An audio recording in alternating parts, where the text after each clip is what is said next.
চতুর সখী লক্ষ্মী কহা বুঝাই। আজকে সীতাকে দেখতে পালেন, রামচন্দ্র রূপটা দর্শন করে নিয়ে সীতা বড় মুগ্ধ আছেন। এটা যারা চলাক সখী ছিল ওনারা বুঝতে পারলেন সীতা আজকে প্রেমে দিবস আছে।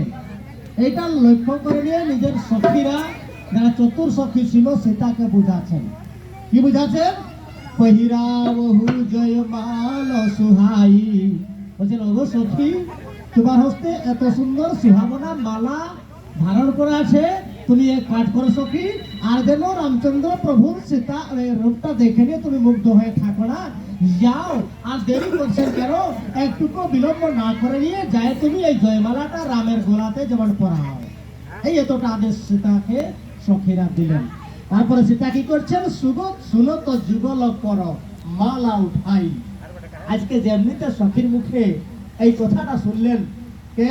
সীতা আর দেরি করলেন না, উনি যা প্রেমে বিবশ ছিলেন উনি বুঝতে পারলেন, আমাকে লক্ষ্য করলেন আমার সখীরা, এই ভাবটা জানে নিয়ে সীতা আর বিলম্ব করলেন নাই।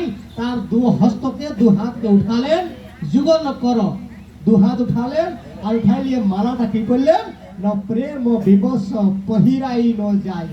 এখন দু হাত উপর তো করেছেন, কিন্তু সীতা কিন্তু আর মালাটা রামচন্দ্র গলায় দিতে পারছেন না। বলছে কেন দিতে পারছেন নাই?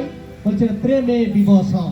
আজকে সীতা প্রেমে বিবশ আছে, এত প্রেমে বিবশ আছে ওনার প্রেমের কারণে ওনার তনটা আছে এক জায়গায়, মনটা আছে অন্য জায়গায়, তা সত্ত্বেও ওনার তনের যে একটা অঙ্গ হাত বটে, হাত কিন্তু যায় নিয়ে ঠাড় হয়ে গেছে। বলো শ্রী রামচন্দ্র ভগবানের কি।